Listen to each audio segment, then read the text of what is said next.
السلام علیکم، مفتی طارق مسعود بات کر رہا ہوں۔ امید ہے آپ خیریت سے ہوں گے۔ آپ کی تحریر میں نے پڑھی ہے، تو چند وضاحتیں ہیں اس بارے میں، امید ہے اس سے آپ کا ذہن صاف ہو جائے گا۔ اور بہت سے علماء ہو سکتا ہے بدگمان ہو رہے ہوں میرے بارے میں، کیونکہ ان کے سامنے پوری صورتحال نہیں ہے کہ اس محترم نے شرارت کی کیا ہے۔ یہ جو اہل حدیث عالم آئے تھے نا، غیر مقلد، اس نے شرارت کیا کی ہے۔ ہوا یہ تھا کہ بہت دنوں سے انہی کا کوئی اہل حدیث تھا، عامی آدمی، جو میرے پیچھے پڑا ہوا تھا کہ ہمارے ایک مناظر ہیں، آپ سے مناظرہ کرنا چاہتے ہیں، مناظرہ کرنا، اور پھر شور شرابہ کر کر کے نا محلے میں ایک شور مچایا ہوا تھا کہ یہ مفتی صاحب میرے سامنے بیٹھ نہیں سکتے، مناظرہ کر نہیں سکتے۔ تو میں نے کہا ٹھیک ہے، آ جاؤ، ان کو لے آؤ، بیٹھ کے بات کر لیتے ہیں، اور طلاق ثلاث پر بات ہوگی۔ تو وہ جو ان کا اہل حدیث بندہ تھا، اس نے کہا ٹھیک ہے، لیکن جب یہ بات ان مناظر صاحب تک گئی ہے تو انہوں نے کہا نہیں، 3 طلاق پر بات نہیں ہوگی۔ تو میں نے کہا ٹھیک ہے، پھر آپ بتائیں۔ تو پھر طے یہ ہوا کہ جی کچھ دیر تقلید پر بات ہوگی، کچھ دیر طلاق ثلاث پر بات ہوگی۔ میں نے کہا ٹھیک ہے، میں تیار ہوں اس کے لیے۔ تو میں نے ان سے کہا کہ تقلید کے بارے میں آپ کا دعویٰ کیا ہے، آپ لکھ کے بھیجیں۔ تو وہ جو دعویٰ لکھ کے بھیجتے اس میں سقم تھا۔ وہ بعض دفعہ دعویٰ ایسا ہوتا کہ ہمارا دعویٰ اور ان کے دعوے میں کوئی فرق ہی نہیں ہوتا۔ تو میں نے ان سے کہا، مجھے کہنے لگا آپ مجھ سے ایک دفعہ مل لیں صرف۔ میں نے کہا دیکھیں، جب تک آپ دعوے کو منقع کر کے لکھیں گے نہیں، میں آپ سے بحث کے لیے کسی قیمت پہ ایگری نہیں ہوں گا، کیونکہ ایک لا حاصل بحث ہوگی جس کا نہ سر نہ پیر۔ تو اس نے کہا ٹھیک ہے، بس آپ ایک دفعہ مل لیں۔ میں نے کہا ٹھیک ہے، آ جائیں، مل لیں، تو مل بیٹھ کے یہ طے کر لیتے ہیں کہ آپ کا دعویٰ ہے کیا۔ تو اس سلسلے میں وہ آیا اور اپنے ساتھ بہت سارے افراد لے کر آئے۔ میں نے اسے کہا تھا آپ جتنے چاہے افراد لے آئیں، اور بے شک آپ چاہیں تو ریکارڈ بھی کر لیں، کیونکہ میرے دل میں کوئی چور نہیں ہے، کیونکہ یہ ہماری ابھی بحث بھی نہیں ہو رہی، نہ یہ مناظرہ ہو رہا ہے۔ یہ تو میں یہ سمجھنا چاہ رہا ہوں کہ آپ کا تقلید کے بارے میں موقف کیا ہے، واجب، حرام ہے، ناجائز ہے، بدعت ہے، شرک ہے، اور تقلید کی ڈیفینیشن کیا ہے۔ اور یہ پہلے سے طے شدہ حقیقت تھی، اس پر گواہ ہیں کہ یہ بحث نہیں ہوگی، نہ تقلید کے وجوب کے دلائل دیے جائیں گے، نہ حرام ہونے کے دلائل دیے جائیں گے، اس پر بحث ہوگی نہیں۔ یہ صرف یہ ہوگا کہ آپ کا دعویٰ کیا ہے تقلید کے بارے میں۔ پھر جب یہ دعویٰ طے ہو جائے گا نا، پھر ہم اگلی نشست میں انشاءاللہ اس پر بحث کریں گے۔ پھر میں کتابیں بھی لاؤں گا، اور حوالے بھی ہوں گے، اور لائیو ریکارڈنگ بھی ہوگی، اور سب کچھ ہوگا جو ہوتا ہے، اور تمیز کے دائرے میں بات ہوگی۔ جو پروفیشنل مناظرے کا جو طریقہ ہے کہ ایک دوسرے کو نیچا دکھانا، یہ سب کچھ نہیں ہوگا۔ لیکن میں نے کہا انشاءاللہ میں بیٹھوں گا اور بھرپور طریقے سے بات ہوگی۔ لیکن ابھی یہ جو نشست ہے، اس میں صرف میں آپ کے دعوے کو سمجھنا چاہتا ہوں، آپ کا دعویٰ کیا ہے۔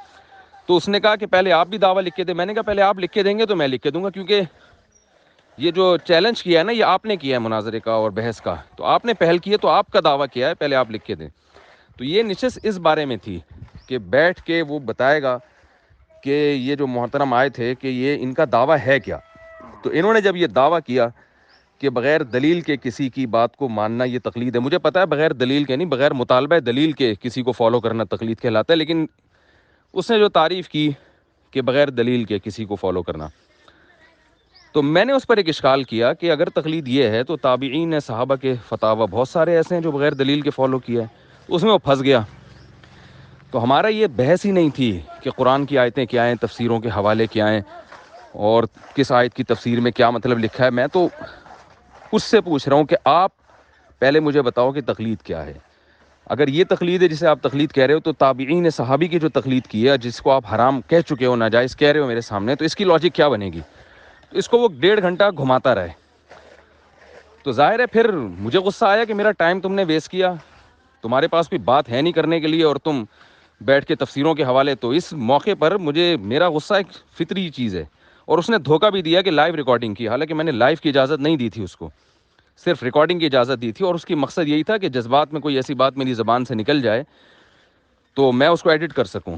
لیکن شرارتی لوگ ہیں، مجھے اندازہ نہیں تھا کہ اس قدر شرارتی آدمی ہوگا یہ، اور اس طرح سے اپنے مفاد کے لیے اس کو استعمال کرے گا، اور اس کو نام بھی مناظرے کا دے گا، جبکہ یہ تو بار بار طے ہوا تھا کہ مناظرہ نہیں ہے، یہ مناظرے کے لیے پہلی نشست ہے، اس کے بعد ہوگا جو بھی ہوگا، بحث ہوگی، ڈیبیٹ ہوگی، مناظرہ وہ اس کے بعد ہوگا۔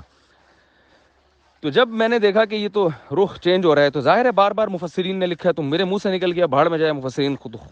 ہاشا وکلا، ہرگز میری نیت مفسرین کی توہین نہیں تھی، میں یہ تصور بھی نہیں کر سکتا، لیکن وہ الفاظ بہرحال غلط تھے، جس میں میں سب حضرات سے معذرت خواہ ہوں، جتنے بھی ہمارے اکابر ہیں، علماء ہیں، تو میں اپنے بزرگوں کی، اکابر کی توہین کا تصور بھی نہیں کر سکتا۔ لیکن وہ ظاہر ہے مجاز بحث مضاف ہے نا، مفسرین کا مطلب یہ جو ان کے حوالے ہیں یہ بھاڑ میں جائیں، کہ یہ ٹاپک نہیں ہے ابھی، میں تو آپ سے آپ کے دعوے کی تنقید کرنا چاہ رہا ہوں، اس پہ یہ الفاظ نکلے۔ باقی حضرت مولانا امین اوکاڑوی صاحب وہ ہمارے بڑوں میں سے ہیں، اللہ نے ان کو علم عطا فرمایا۔ جو میں نے ان کے بارے میں کہا مفتی نہیں ہے، محقق نہیں ہے، تو محقق سے مراد بھی مفتی، تو ظاہر ہے مفتی تو نہیں تھے وہ، لیکن اس سے ان کی توہین مقصد نہیں تھی، ان کے منصب کو کم کرنا مقصد نہیں تھا، لیکن ظاہر ہے جب ایک چیز غلط رخ پہ چلی جاتی ہے پھر جو ہے وہ یہ سب باتیں ہوتی ہیں، اور جو وہ چاہتا تھا تو یہ شرارت ہے اس کی۔ تو میں انشاءاللہ اس پہ بہت جلد ایک ویڈیو بیان بھی ریکارڈ کرواؤں گا، اور آڈیو تو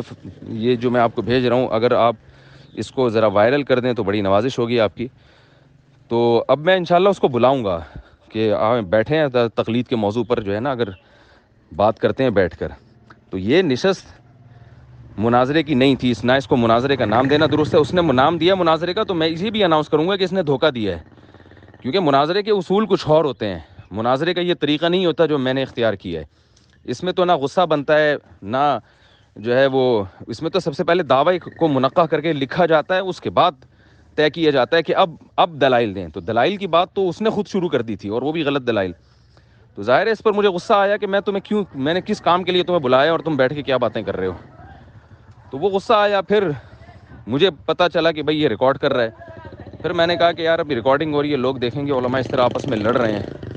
تو اس نے کہا نواب صدیق حسن، ہم نے کہا چلو وہ بھی رحمہ اللہ، تو ظاہر ہے ہمارے اکابر نے ان کے علماء کو، ہمارے اکابر کا ظرف تھا کہ ان کو پھر بھی رحمہ اللہ کہا ہے، حالانکہ یہ لوگ تو نہیں کرتے۔ تو یہ ادھوری محفل تھی، انشاءاللہ اس کے بعد یہ یا تو آئے گا نہیں، یا آئے گا تو انشاءاللہ ایسا نہیں ہوگا جس طرح سے ہوا ہے، اور انشاءاللہ میں ابھی اس کو بلاؤں گا نا تو یہ آئے گا نہیں، تو یہ دوبارہ نہیں آئے گا، اس کو پتہ چل گیا ہے کہ اصل کہانی ہے کیا۔ تو یہ جو ہے میری ایک آڈیو ہے، اس کو آپ ذرا سیو کر لیں۔ میرا خیال ہے آدھی بات آپ کے ذہن سے اشکالات نکل گئے ہوں گے اللہ تعالیٰ نے چاہا تو، اور اس کے بعد بھی مزید کوئی کنفیوژن ہے تو آپ مجھ سے براہ راست پوچھ سکتے ہیں۔ اللہ تعالیٰ جزائے خیر دے آپ کو۔ جناب خیر الامین قاسمی صاحب۔